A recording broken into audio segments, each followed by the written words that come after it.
Hello दोस्तों, good morning. स्वागत है एक बार फिर से आप सभी का एमजेटी एजुकेशन में। आज है 6 फरवरी और आज की वीडियो में हम लोग बात करेंगे 6 फरवरी 2025 के most important daily current affair के क्वेश्चंस के बारे में। शुरुआत करेंगे अपने रिवीजन सेक्शन से। कल जो भी चीजें हम लोगों ने पढ़ी थी उसका 1 मिनट में रिवीजन करेंगे, फिर आज की तरफ बढ़ेंगे। कल हम लोगों ने पढ़ा था विश्व कैंसर दिवस कब मनाया गया, तो ये 4 फरवरी को मनाया गया, यूनाइटेड बाय यूनिक। ये 2025 से अब 2027 तक यही थीम रहने वाली है। भारतीय रेलवे ने निर्बाध यात्रा के लिए कौन सा सुपर ऐप लॉन्च किया, तो स्व रेल नाम से सुपर ऐप इसका लॉन्च हुआ है। देश में बेरोजगारी दर 6% से घट करके 3.2% हो गई है, ये इकोनॉमिक सर्वे रिपोर्ट ने बताया है। भारत और मालदीव के बीच में अभी 13वां सैन्य अभ्यास हुआ, 13वीं बार हुआ एक्स एक्वेरियन। ये सैन्य अभ्यास होता है भारत और मालदीव के बीच। इसके अलावा कल हम लोगों ने देखा था कि अमेरिकी राष्ट्रपति डोनाल्ड ट्रंप ने चीन, मेक्सिको और कनाडा इन 3 पर एक भारी टैरिफ लगाने की घोषणा की थी। हालांकि बाद में ये मेक्सिको और कनाडा से टैरिफ वापस ले लिए, लेकिन चाइना पर अभी है। और भारतीय अमेरिकी संगीतकार चंद्रिका टंडन जो है ये बेस्ट न्यू एज एम्बियंट की कैटेगरी में ग्रैमी अवार्ड जीत गए हैं। इसके अलावा एफडीआई की लिमिट बीमा क्षेत्र में अब 74% से बढ़ा करके 100% कर दी है, बजट की घोषणा के अनुसार। इसके अलावा जनवरी 2025 में अभी भारत, निकारागुआ, इस्वातिनी, सोमालिया और लाइबेरिया इन सबकी स्वीकृति के साथ अंतर्राष्ट्रीय बिग कैट अलायंस को मंजूरी मिल गई है और अब ये ऑफिशियल रूप से एक अंतर सरकारी संगठन, इंटर गवर्नमेंट ऑर्गेनाइजेशन हो गया है और इसका हेडक्वार्टर भारत में है। इसके अलावा गुजरात राज्य सरकार ने समान नागरिक संहिता के मसौदे के लिए 5 सदस्यीय पैनल का गठन किया है। और अभी जापान ने मिची बिकी 6 नाम का सैटेलाइट लॉन्च किया है। भारत के पूर्व मुख्य चुनाव आयुक्त नवीन चावला का निधन हो गया है और इनके बारे में ये सारे कथन सत्य हैं कि ये 2009 से 10 तक मुख्य चुनाव आयुक्त रहे थे।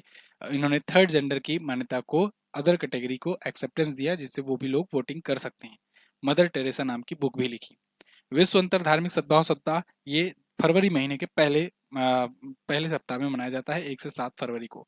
सॉलिडेरिटी फॉर पीस ये इस बार की थीम है।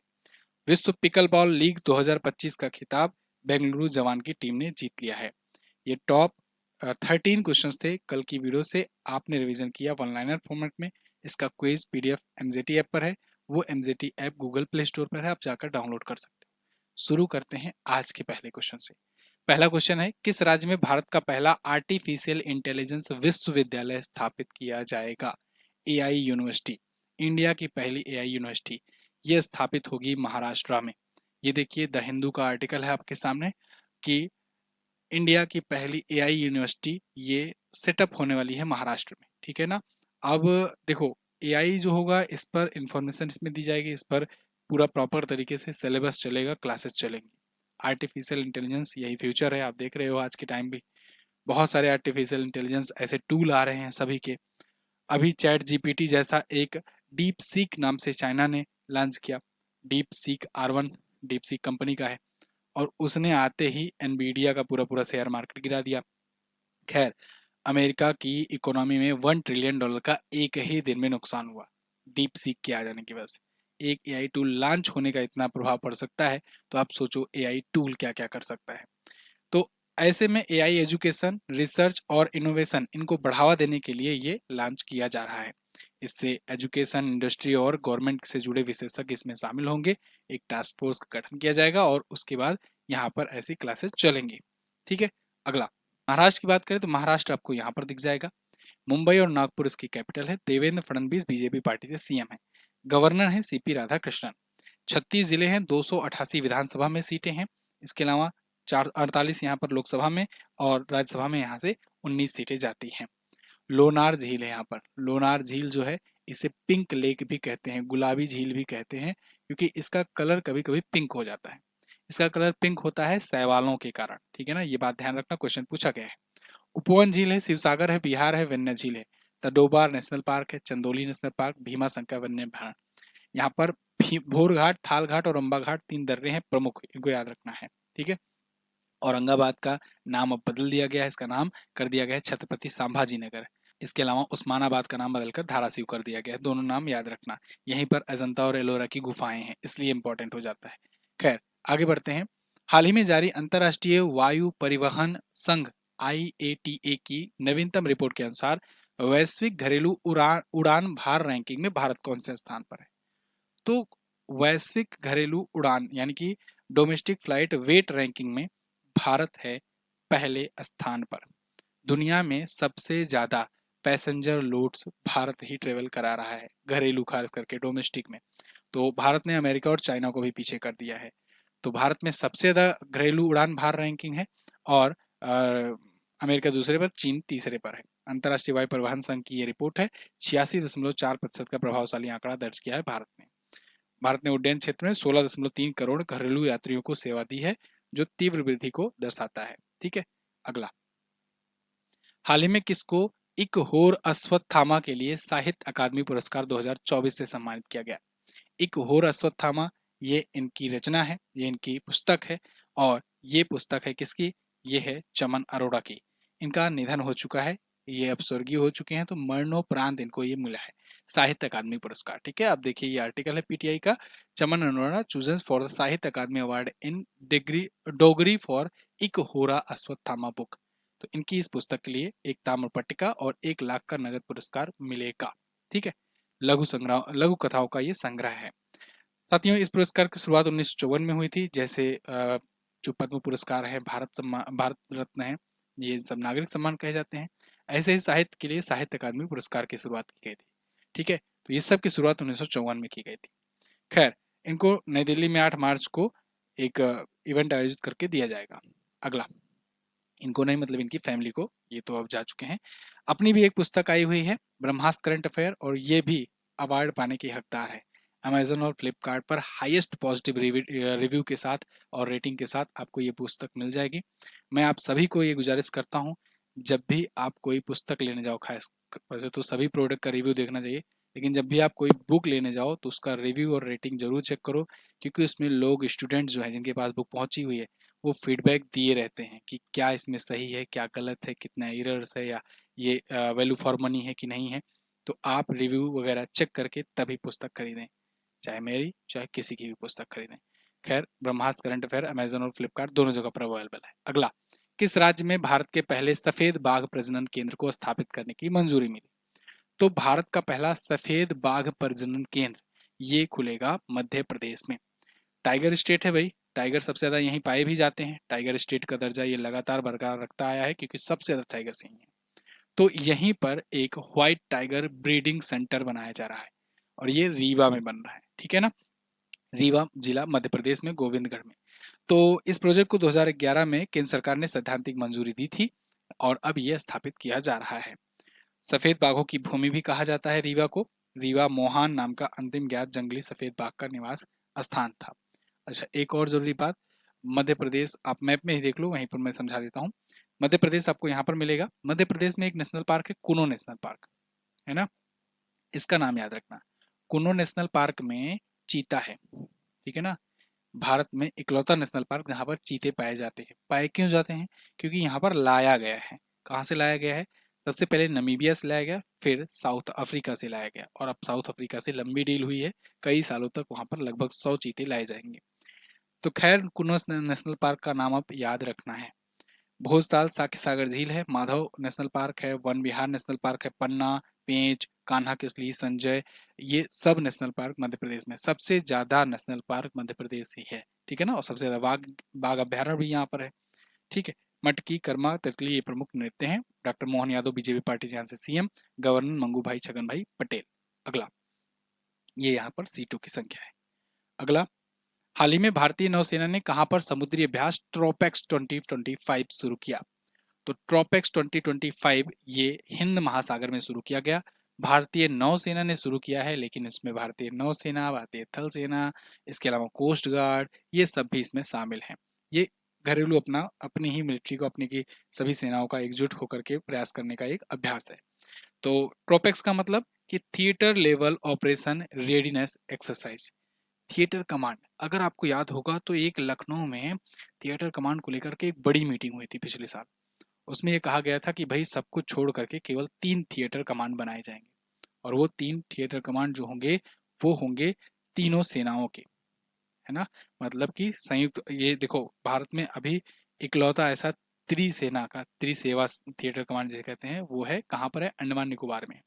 ऐसे 3 और भारत में स्थापित किए जाने हैं, जिससे सभी सेनाएं मिल करके कोऑर्डिनेट होकर के लड़ सकें एक ही बार में। ऐसा ना हो कि भाई वायुसेना की कोई बात है तो वायुसेना के पास फाइल भेजो कि हाँ जाओ तुम अटैक करना है तो 10 दिन में सब चीजें पहुंचे, ऐसा ना हो। एक साथ क्विक एक्शन हो सके, क्योंकि अपने लोग टू फ्रंट वार कर रहे हैं ना। तो ट्रोपेक्स की शुरुआत वैसे 2005 में हुई थी। 2015 से इसका आयोजन 2 वर्षों में एक बार किया जाना शुरू हो गया। तो ये द्विवार्षिक अभ्यास है, हिंद महासागर क्षेत्र में ये हुआ है। भारतीय नौसेना, सेना, वायुसेना और तटरक्षक बल इसमें शामिल हो रहे हैं, मतलब रक्षा मंत्रालय के अंतर्गत आने वाली सभी फोर्सेज। ये कुछ और एक्सरसाइजेज हैं, कल हम लोगों ने रिवीजन किया था, आज हम लोग आगे बढ़ेंगे। कौन सा देश एआई उपकरणों के खिलाफ कानून पेश करने वाला पहला देश बनेगा? एआई उपकरणों के खिलाफ कानून पेश करेगा। देखो, एआई को लेकर के सबसे ज्यादा चिंता यूके को ही है, यूनाइटेड किंगडम को। भाई ये लोग रजवाड़े लोग हैं, शांति से रहना पसंद करते हैं, है ना। तो खैर, पहले ज़माने में बहुत ये वो थे, लेकिन अब इनका बहुत सेफ रहना चाहते हैं बिना किसी विवाद वगैरह के, रॉयल तरीके से। तो अब इनको खतरा नज़र आ रहा है सबसे ज़्यादा एआई से, आर्टिफिशियल इंटेलिजेंस से। इसीलिए आप देख रहे हो कि जब भी कोई मीटिंग होनी होती है, जब भी कोई बड़ी समिट होनी होती है, सबसे पहले यही लोग आते हैं सामने। और जब एआई लॉन्च हुआ था तो उसके बाद सबसे पहले यूके ने ही ये मुद्दा उठाना शुरू किया कि भाई ये क्या हो गया, सबसे पहले इस पर रेगुलेशन बनाओ, कुछ इंटरनेशनल लॉज बनाओ जिससे ये रेगुलेट हो सके, क्योंकि एआई बहुत खतरनाक है। आप सोचो, एआई जिन्होंने बनाया है, जो बनाने वाला है, वो खुद जा करके इस बात के लिए लड़ाई लड़ रहा है कि इस पर कानून बनाओ। मैंने बना तो दिया लेकिन मुझे पता नहीं कैसे कंट्रोल करना है। खैर, इसके खिलाफ, इसमें इससे जो एआई से चलने वाले जो उपकरण हैं उनके खिलाफ ये कानून बनाया हुआ है यूके, है ना। तो यहाँ पर देखो, UK to become first country to criminalise AI child abuse tools. तो एआई चाइल्ड अब्यूज टूल भी बहुत सारे आ गए थे मार्केट में, तो चाइल्ड अब्यूज बढ़ रहा था, इसके लिए इन्होंने कड़े कानून बनाए हैं। क्या कानून? कि अगर कोई ऐसा कुछ करता हुआ पाया जाता है जो ऐसे तस्वीरें ही, इमेज ही जनरेट करता है चाइल्ड अब्यूज की, तो उसको 5 साल तक की जेल हो सकती है। पीडोफाइल मैनुअल रखना भी अवैध होगा। बच्चों के यौन शोषण के लिए एआई का उपयोग करना जो सिखाता है वो, साथ ही साथ 3 साल की जेल होगी अगर ऐसा कुछ करता है तो।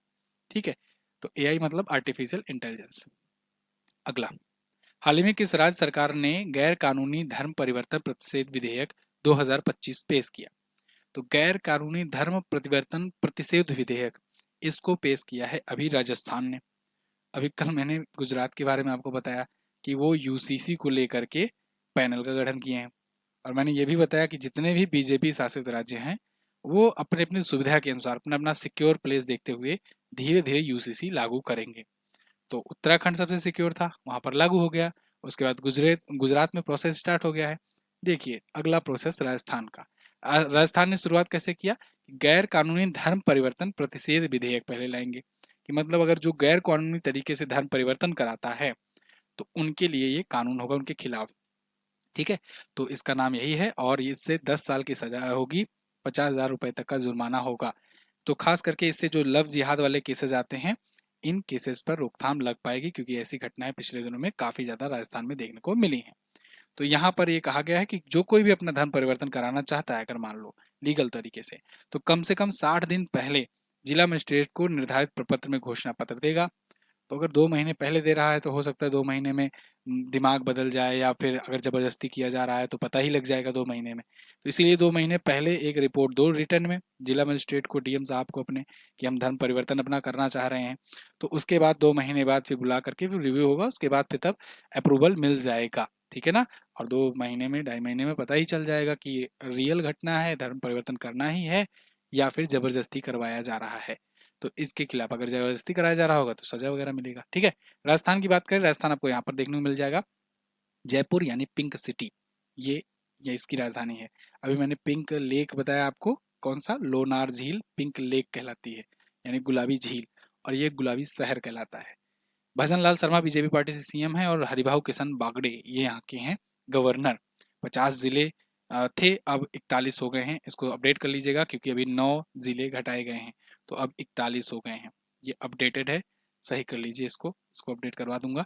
विधानसभा में 200 सीटें हैं, लोकसभा में 25 और राज्यसभा में 10 सीटें हैं राजस्थान से। राजस्थान सबसे बड़ा राज्य है भारत का क्षेत्रफल की दृष्टि से। राजस्थान को लिख लेना 1, फिर यहाँ से आना यहाँ लिखना 2, फिर यहाँ से आना यहाँ लिखना 3, और उसके बाद फिर यहाँ कूद जाना यहाँ लिखना 4। ठीक है ना। तो ऐसे बन जाएगा आपको स्माइली। अरे वाह, ट्रिक बन गया है तो ठीक है। तो ये एक दूसरा सबसे बड़ा राज्य है, तीसरा ये, और चौथा राज्य उत्तर प्रदेश है। ठीक है, क्षेत्रफल की दृष्टि से पुष्कर झील है, राजसमंद है, सांभर है, पिछोला है, फतेह सागर है, सरिस्का नेशनल पार्क है, रणथंभौर राष्ट्रीय उद्यान है, केवलादेव घाना पक्षी बिहार है, घूमर, पनिहारी, कालबेलिया, गोगा ये प्रमुख लोक नृत्य हैं। अगला, हाल ही में किस राज्य सरकार ने माना मित्र नाम की एक व्हाट्सएप गवर्नेंस पहल शुरू की? तो माना मित्र नाम की एक व्हाट्सएप गवर्नेंस पहल है, इसको शुरू किया है भाई आंध्र प्रदेश ने। मना मित्र मतलब कि एक प्रकार से मेरे मित्र। तो मेरे मित्र पहल व्हाट्सएप सुविधा है, ये किस उद्देश्य से है? ये जो ऐसे ऐसे जो गवर्नमेंट के फीचर्स, गवर्नमेंट की सुविधाएं जिसको डोर स्टेप कर सकते हैं, उसकी ये सर्विसेज होगी। डोर स्टेप मतलब जैसे कई कई बार क्या होता है कि लोगों को आधार कार्ड बनाने में दिक्कत होती है, कुछ अपडेट कराना होता है, राशन कार्ड अपडेट कराना होता है, कोई ऐसी मूलभूत सेवाओं के बारे में नहीं पता लग पा रहा होता, उसको अप्लाई करना रहता है, तो वो ऐसी व्हाट्सएप गवर्नेंस के जरिए ही हो पाएगा। तो ये व्हाट्सएप नंबर है आंध्र प्रदेश के लोगों के लिए, अगर कोई है तो आप इसको नोट डाउन कर लीजिए। 161 सरकारी सेवाओं को व्हाट्सएप के जरिए आसानी से डिलीवर कर दी जाएगी।